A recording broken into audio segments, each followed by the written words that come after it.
Muito bem, parabéns. E obrigado por nos lembrar que diante de Deus nós sossegamos, não é? Alguns irmãos estavam surpresos que eu estou mais magro, perguntando qual é a receita, como é que você emagreceu assim tão de repente, que a camisa fecha e não empurra mais os botões, não é? Mas é que o médico mandou cortar o pão eu já cortava, botava ovo, queijo, presunto, não é? Macarrão nunca fui de cortar para não escandalizar os italianos, né? Mas eu passei a comer macarrão de arroz, né? Parafuso, que não precisa cortar, né? Mas o que faz a gente emagrecer mesmo é que você tem que cortar o arroz. Aí você pegar cada grãozinho de arroz e cortar, demora tanto para comer que você come menos e aí emagrece. E, na verdade, é um segredo, né? Se você quer emagrecer, coma devagar para você poder ficar saciado. A única coisa que a gente deve comer em abundância é a palavra do Senhor. Nunca engorda, nunca faz mal, não é? Ainda ajuda a baixar colesterol, triglicerídeo, pressão, não é? Deus nos faz bem, amém? E por isso estamos diante dele. Vocês se lembram, falando de comida, não é? Do pessoal, quando foi liberto da escravidão do Egito, estava no deserto. No Egito, eles trabalhavam ao sol, amassando lama para fazer tijolo, levando chicotada nas costas, dia após dia, não é? Sem férias, sem 13º. E aí Deus liberta o povo, leva para o deserto, e chegam lá, eles ficam reclamando que não tem mais cebola. Não tem cebola? Para a Célia, fala assim, que isso? Isso faz parte da libertação, não ter cebola. Faz parte da graça e misericórdia de Deus. Que bom que não tem cebola nesse negócio.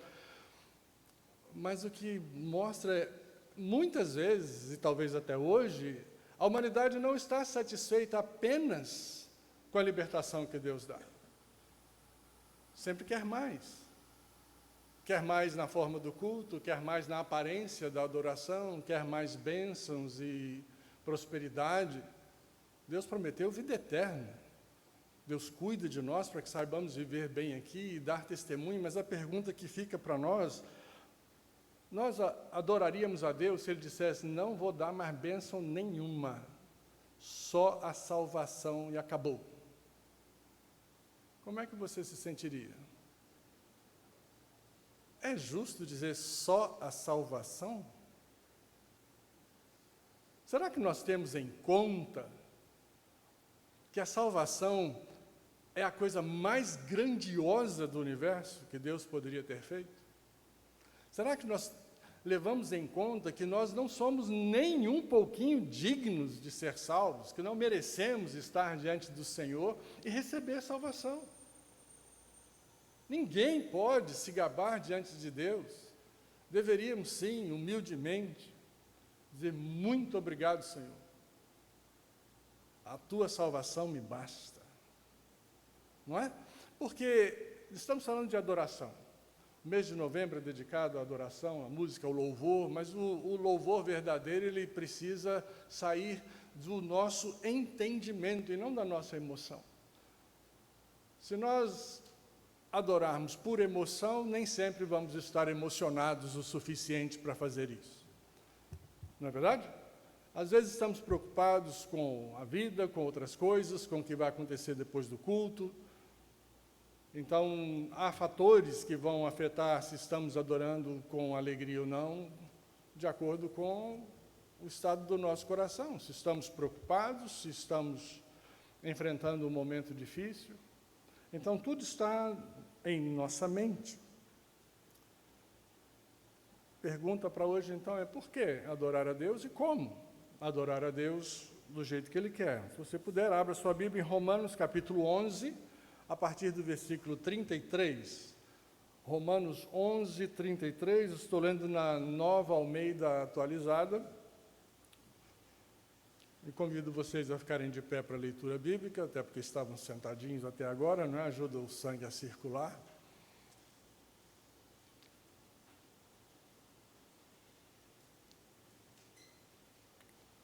Romanos 11, 33. Ó profundidade da riqueza, tanto da sabedoria como do conhecimento de Deus.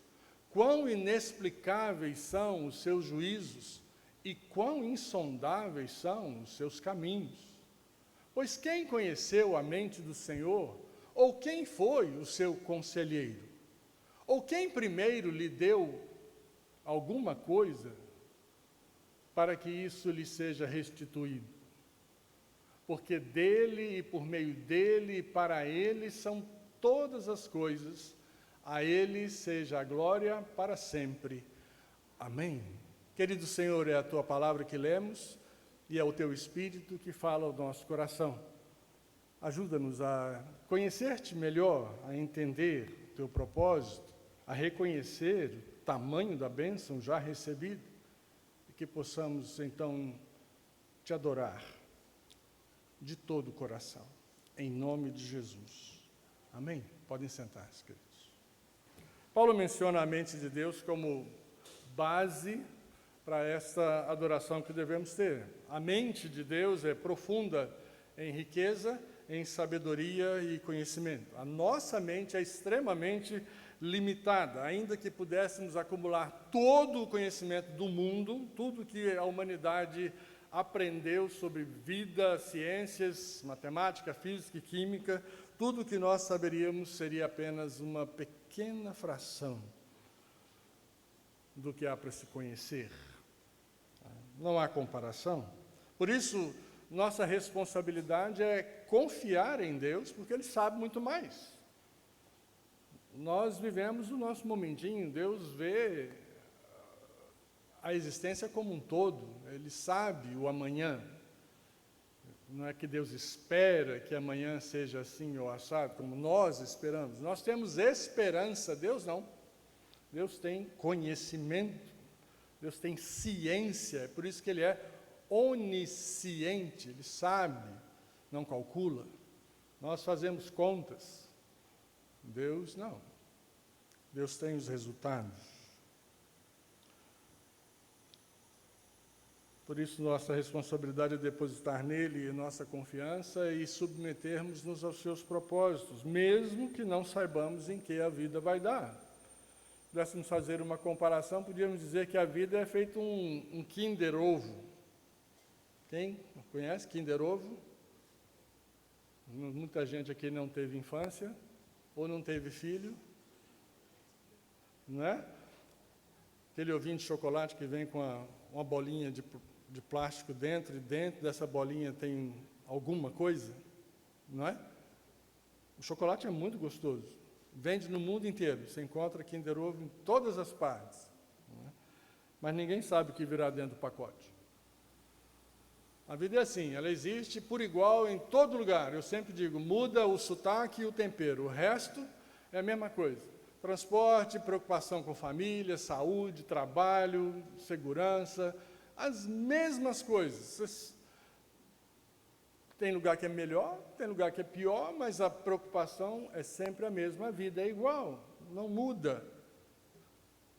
Mas o que vem dentro do pacotinho a gente nunca sabe. Algumas pessoas têm sorte de receber uma surpresa agradável e outros falam, veio isso, não é? Para que serve isso? Mesmo depois de montado, continua sem ter propósito. Não é? Mas o foco é o chocolate. O foco não é a surpresa. E as pessoas, por causa da surpresa, não desfrutam do chocolate. E isso não é conversa de diabético que não pode comer chocolate com saudade, não. É que a gente perde o foco daquilo que realmente importa. O que importa é a vida. O que importa, estamos vivos. Deus está conosco, nós não estamos sós. Deus é nossa companhia. E aí a gente fica preocupado com a bênção, com a surpresa, com o que vai acontecer e deixamos de desfrutar daquilo que realmente é o importante. Paulo fala ainda que os juízos de Deus são inexplicáveis, porque julgar requer conhecimento dos fatos. Por isso ele fala, não julgue. Porque às vezes a gente julga a ação de uma pessoa sem entender o que está por trás daquilo. O que a pessoa entendeu, o que a pessoa está sentindo, outros fatores que nós não podemos ver. Nós vemos somente o exterior, mas Deus vê o coração, Ele vê o todo, sem que digamos uma só palavra. Não é? O juízo de Deus é perfeito. Mesmo que nós memorizássemos toda a Bíblia, os caminhos de Deus também continuam sendo insondáveis. Nós não podemos entender e nos perguntamos, como Ricardo lá em Garanhuns deve estar se perguntando, por que Deus deixou? Por que Deus permitiu esse acidente com a minha família? E nós nos perguntamos, por que há sofrimento? Por que há coisas erradas acontecendo? Como se fosse o dedo de Deus fazendo acontecer o ruim e não a consequência de estarmos no mundo governado pelo maligno, por falhas humanas. O acidente foi uma falha humana, dos dois, do caminhão que não pôde ser freado e do carro que atravessou na frente do caminhão que não podia ter feito isso.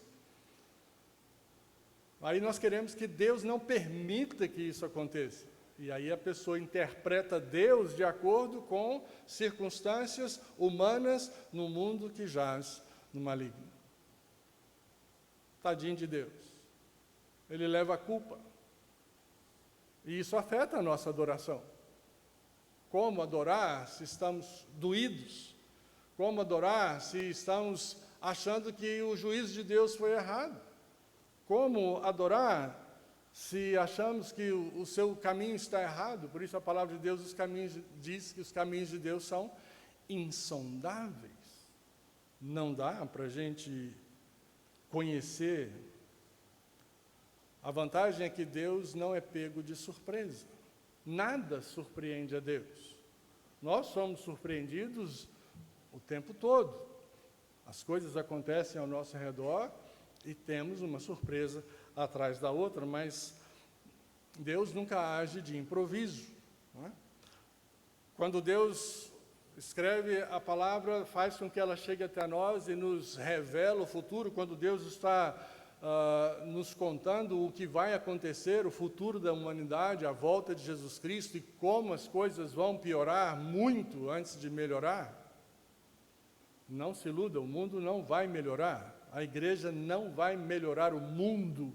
A igreja melhora você. Seu relacionamento com Deus melhora a sua vida, o seu entendimento, porque dá a você a perspectiva de Deus. E você passa a olhar para a vida como quem vê um filme pela segunda vez. Vocês gostam de assistir um filme, quando o filme é bom, assistir de novo? Mas não é a mesma coisa, né? Não tem mais o mesmo susto. Não é? É feito um velhinho que estava contando que ele estava vendo as pessoas entrando no Titanic e dizendo, vai afundar! Dizendo o avô dele, vendo as pessoas entrarem no Titanic e dizer, vai afundar, vai afundar, vai afundar. E falou tanto que tiveram que pedir para ele sair do cinema.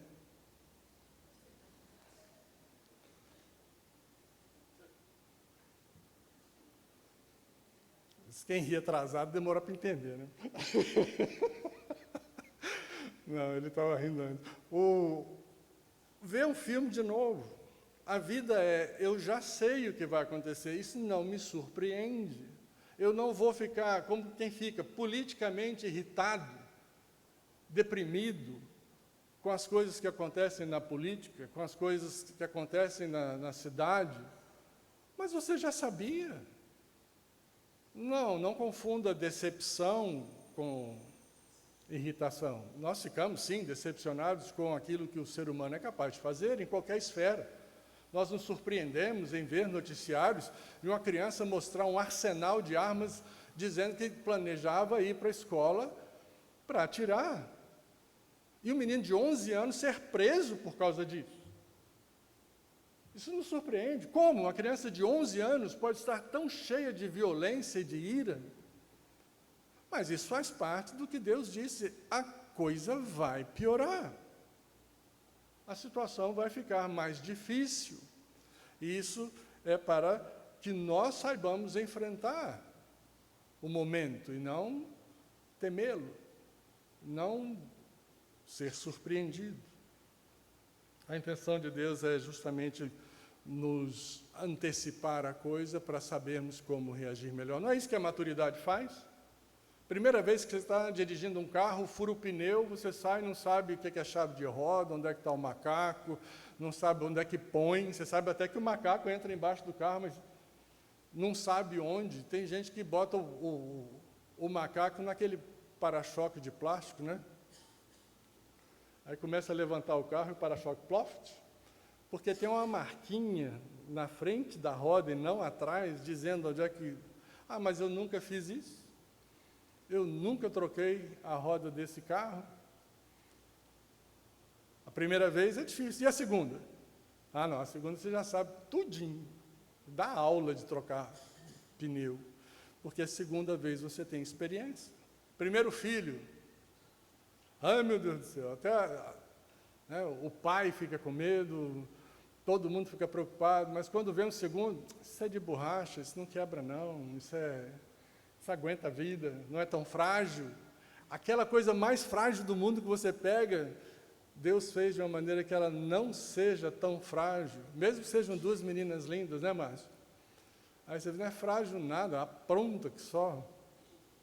Apronta um tempo todo, mas Deus fez a gente para resistir e fez a gente para aprender, para que a próxima vez seja mais fácil, para que amanhã seja mais fácil.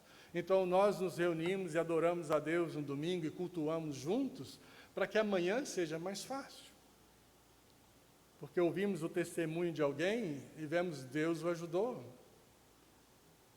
O sermão do aniversário, Ebenezer, pedra de ajuda. Até aqui, Deus nos ajudou. E se Deus ajudou o irmão, então a gente se sente encorajado e fortalecido, Deus também vai nos ajudar. Isso não é bênção, isso é um relacionamento. E esse relacionamento é uma bênção por causa disso. Não é um pacote, é a atitude. E é a mesma atitude que nós devemos ter uns com os outros na igreja. Isaías percebeu, no versículo 34 do texto que lemos, ele diz: quem conheceu a mente do Senhor? Quem foi seu conselheiro? Jó entendeu que Deus não é devedor a ninguém. Deus lhe perguntou a Jó, versículo 41, 11, quem primeiro me deu alguma coisa que eu lhe deva pagar? Tudo que está debaixo dos céus me pertence. Deus não é devedor a nós. Nós somos, sim, muito devedores a Deus. Então, a perspectiva disso ajuda-nos a adorar a Deus como Deus deve ser adorado. Somos nós os devedores a Deus. Então, vem a mais importante afirmação que está no texto, porque dele, por meio dele e para ele, são todas as coisas. Deus não criou o universo por necessidade, não criou por tédio, não tem nada para fazer, feito a Clarinha no vídeo, né? Não tem nada para fazer, tem, a IBD está funcionando, está tudo funcionando, tem igreja para ir, tem coisa para fazer, mas Deus não tinha necessidade de criar o universo. Por que que o criou? E veja no Gênesis, cada passo da criação, a frase que se repete, e Deus viu que tudo era bom. Você já fez alguma coisa pelo simples prazer que dá fazer? A avó que cozinha para o netinho, não vai comer aquilo, mas fez só para o netinho. Só pelo prazer de agradar, prazer de fazer. Deus não se apressou, Ele fez as coisas em tempos diferentes, Deus viu que tudo era bom, Deus curtiu cada coisa criada. Deus estava olhando e dizendo, puxa, que legal que ficou. Quando faz algo de que você se orgulha, seja um prato bonito, seja um desenho, uma pintura, e você fica olhando e apreciando, poxa, ficou legal. Né? Você curte aquilo que você fez. Deus fez a criação sem defeito algum. Não houve falhas. Não houve um momento em que deu errado, o mundo ficou desse jeito, porque Deus fez errado. Não. Deus fez tudo perfeito, as leis são de Deus, o homem não inventou nenhuma lei da química, da física, da matemática, ele só descobriu, com o próprio auxílio da intuição de Deus. O homem apenas observou que Deus já fez assim. O homem não inventa. Deus criou todas as coisas, Deus é o centro da vida, tudo gira em redor dele e para ele. Pode ser que alguém pense de si mesmo que não vale nada, que não é ninguém, que não serve para nada, mas Deus amou essa pessoa de tal maneira que deu seu Filho unigênito, para que se ela crer nele não pereça, mas tenha vida eterna. A pessoa mais desprezível do mundo foi alvo do amor de Deus na cruz de Cristo. Deus não despreza ninguém. Não é o valor do homem que faz Deus amá-lo, é o fato de ser criação de Deus. E porque depois de salvo se torna assim, agora filho. Agora um homem transformado, agora uma nova pessoa. E por isso, melhor. Deus ama a sua criação e jamais a abandonou. O mundo está como está porque o homem abandonou a Deus, e não o contrário. Alguns teístas, não são cristãos, eles vão dizer assim, não, eu acredito em Deus, eu acredito no relojoeiro que criou o universo, mas ele criou e foi embora. Criou e largou. Não, a Bíblia mostra que Deus nunca largou e nunca deixou o seu povo, em momento algum. Deus sempre esteve com o povo na bênção e no castigo. Qual castigo? Nos exílios, nos sofrimentos. Mas Deus estava com eles. Deus estava orientando, guiando, protegendo e fazendo acontecer. Você leu o exílio da Babilônia, mas tinha lá um Daniel, que Deus colocou como o maior sábio do reino, para ficar dando cochicho na orelha de 3 imperadores diferentes, de países diferentes, mas que tinham influência sobre o povo de Israel, para que o povo de Israel fosse cuidado e abençoado. Deus não abandonou seu povo nem no castigo. Assim como deve ser também o castigo de pais para seus filhos, não é? O chamado sanduíche, né? Vem cá, meu filho, dá um abraço, olha, sabe que o papai te ama, né? Mas você errou nisso. Tem esse castigo para você. E aí você abraça de novo e fala, não estou te castigando porque eu não te amo. Eu amo você. É tão importante reafirmar isso. E Deus o tempo todo está dizendo que Ele nos ama. A Bíblia diz, Deus é amor. Ele não é uma ação de amor, Ele não é amoroso no momento. Deus é a essência do amor. E Deus não nos abandona. A ciência não é contra Deus. Alguns cientistas, pouco avisados, como tantos seres humanos, afastaram-se de Deus e o ignoram, fantasiando ciência e confundindo a si e aos outros. Nós temos muita desinformação científica, que são passadas para as crianças nos livrinhos de escola, conjecturas que se tornaram realidade, entre aspas, não são realidade, mas é o que é ensinado e é isso que você tem que acreditar. A começar pela própria criação do universo, surgiu tudo sozinho, à toa, ninguém fez nada, tudo é o acaso, e o que é mais surpreendente, em vez de virar um caos, virou um universo ordenado. Não existe ordem sem controlador. Caos é o sistema natural. A ordem é porque alguém está no controle. É assim que é. Deus ama tudo o que Ele criou e por isso há de resgatar o homem. Não o fez ainda para dar oportunidade às pessoas de retornar, de voltar para Ele. Romanos 14, 12 lembra a humanidade que cada um de nós prestará contas de si mesmo a Deus. Essa é uma realidade inescapável. No Salmo 90, 12, somos aconselhados a reconhecer a brevidade da vida, a contar os nossos dias, pois a vida deve ser vivida tendo Deus como perspectiva e não as coisas. Hoje o pastor Hélio trouxe uma excelente aula em Provérbios sobre os bens, a vida financeira e o apego, ou o desapego, na verdade, que se deve ter a isso, porque a vida é mais importante do que os bens que acumulamos.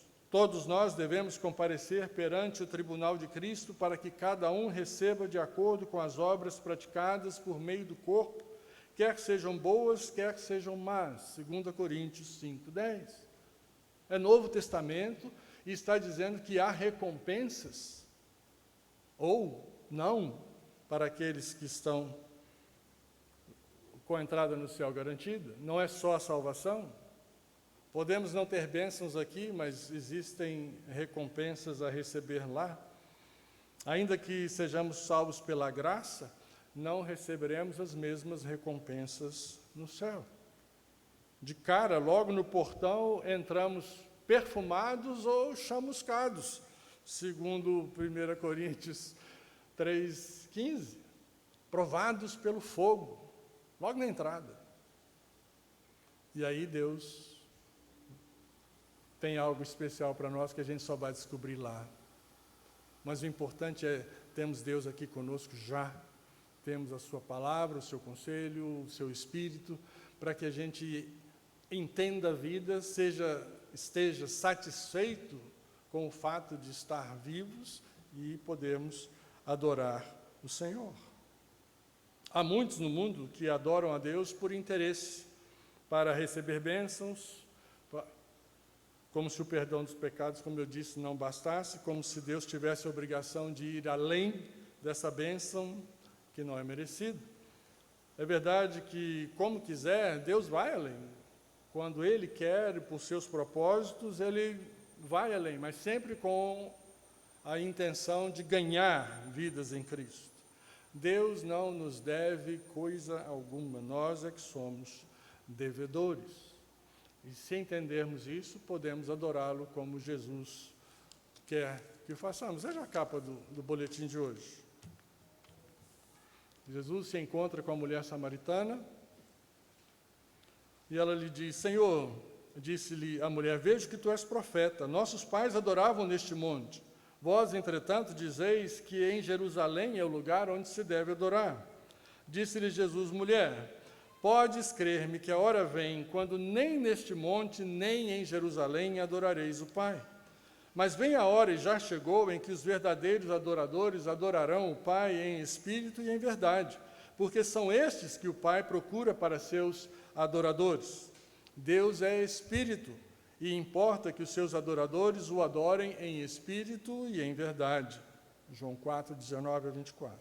O versículo 23, em seu contexto, está dependente do versículo 24. Deus é Espírito. A discussão sobre onde se deve adorar a Deus foi resolvida por Jesus ao afirmar que Deus, como Espírito, não está limitado a um lugar. Não está limitado ao templo de Jerusalém, nem ao monte em Samaria, nem aos templos e igrejas ao redor da terra. Ele está em todo lugar, invisível como o vento, mas tão fácil de sentir como uma brisa que nos toca. A expressão casa de Deus não se refere ao lugar onde Deus habita, representa o lugar onde o povo de Deus se reúne para o adorar em conjunto e onde outros serviços são prestados, tanto a Deus como à comunidade. Adorar a Deus em espírito é adorar o Criador em todo lugar, em todo tempo, com louvores, orações e ações de graças. A natureza revela a glória de Deus, conforme Salmo 19:1. Adorar é reconhecer a mão de Deus em cada coisa criada e glorificar o seu nome. Adorar em verdade é estar livre dos enganos religiosos idólatras que substituem a comunhão e a intimidade com o Pai por meras práticas e ritos, e ficar impressionados por luzes, velas e holofotes, atribuindo a sensação de sagrado a objetos e efeitos. Sagrado é o coração que deu entrada a Deus Pai por meio de Jesus, o Salvador. O lugar de adorar a Deus é onde você estiver, qualquer lugar, consciente de que o Senhor do universo está em e com você. Cada gesto e palavra estão diante dele. Assim importa que o adoremos. Consciência da presença de Deus com você onde você estiver. O culto é uma alegria, o culto é a oportunidade de estarmos juntos. Aqui nos reunimos, cantamos melhor, outros cantam para nós e nós nos sentimos tocados embalados por isso, mas é reconhecendo quem Deus é e quem nós somos que podemos, então, adorar a Deus corretamente. Devemos reconhecer Deus em nós, em todo lugar.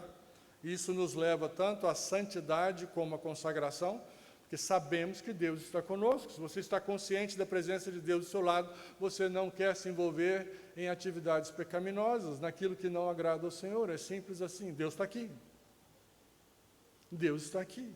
E nós pecamos porque achamos, não, Deus, hoje é segunda-feira, Deus só está no domingo. Não, Deus está aqui segunda, terça, quarta, quinta, 24 horas por dia. Nós é que somos devedores a Deus. Isso nos leva, portanto, ao serviço consciente, desinteressado, como qualquer um quando sai com alguém agradável. Não precisa ser namorado, namorada, marido, mulher. Você está na companhia de alguém que você gosta, de um amigo ou de uma pessoa interessante, desinteressadamente. E você faz coisas para agradar, você mostra coisas bonitas, você compartilha um alimento, você chama para um sorvete, só porque está bom ficar junto.